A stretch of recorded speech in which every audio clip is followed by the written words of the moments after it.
Bonjour et bienvenue dans ce nouvel épisode de Socaré, le podcast. Alors, je commence déjà à rigoler parce que techniquement, en fait, j'ai relu mes notes et je suis tombée sur une citation, donc une phrase que ma sœur m'avait dite et qui m'a beaucoup inspirée, qui me donne envie d'en discuter un peu aujourd'hui avec vous. C'est une thématique du coup qui s'intitule « Personne ne t'aimera dans l'indignité ».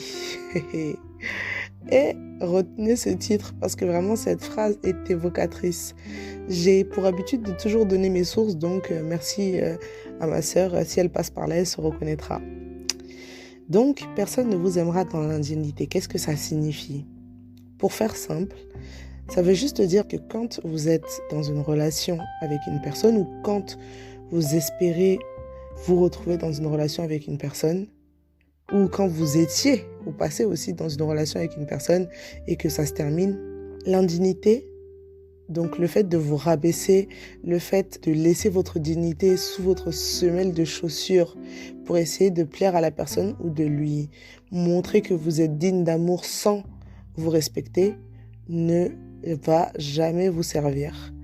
Ce que je veux dire par là, c'est qu'il y a beaucoup de femmes en fait qui pensent que le fait de se rabaisser, de laisser son partenaire nous traiter d'une manière vraiment qu'on n'accepterait pas, va en quelque sorte montrer ou démontrer, je devrais dire plutôt, notre dévotion, notre engagement dans la relation, alors qu'en réalité, les filles, c'est tout l'inverse.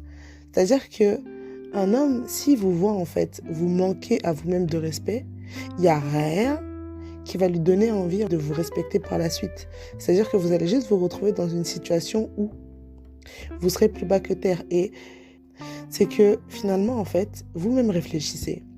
Si jamais vous étiez face à un homme qui ne se respectait pas, qui par exemple venait chez vous à chaque fois en pleurant, en vous disant par exemple, je sais pas, je vais reprendre en fait l'exemple du début. Vous êtes avec un homme que vous venez de quitter en fait. Tu viens de quitter le type, ok? Tu quittes le type. Et comme si ça suffisait pas, le gars, qu'est-ce qu'il fait? Il vient te taper chez toi à 3h du mat, il pleure avec la morve qui déborde des narines, il se roule par terre, il menace de se pendre. Tout ça là, c'est de l'indignité, c'est être indigne de sa propre qualité d'être humain en fait. Si la personne fait ça, est-ce que vous allez vous dire, ouais, c'est le mec avec lequel je veux faire des enfants, c'est le père de mes enfants qui est là, c'est mon mari, c'est celui qui, comme c'est l'imaginaire collectif, va prendre soin de moi, va me protéger quand le mec fait ça en fait. Est-ce que vous-même réfléchissez, vous alliez l'accepter? Donc c'est pour ça que vous-même, ce qui s'applique à ce gars-là, s'applique à vous.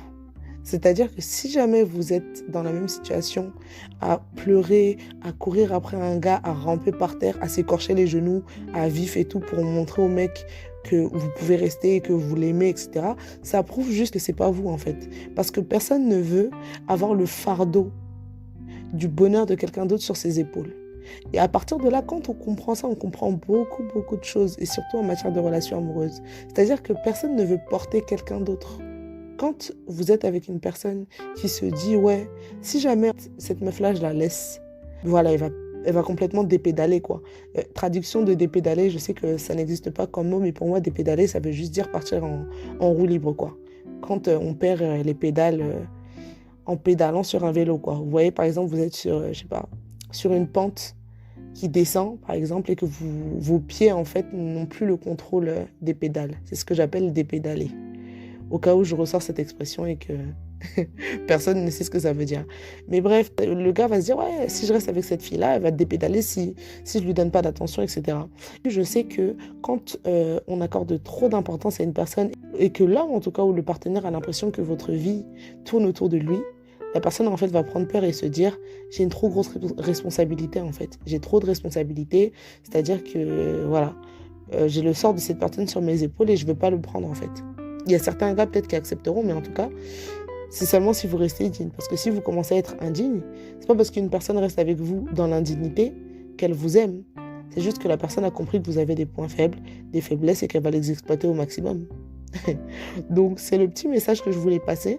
Je pense que le podcast sera pas très long, mais en tout cas, je vous dis à très vite pour un nouvel épisode de Saut Carré, en espérant que ce léger passage sur la question de l'indignité vous aura servi. Donc, personne ne vous aimera dans l'indignité. Retenez ça. À très vite.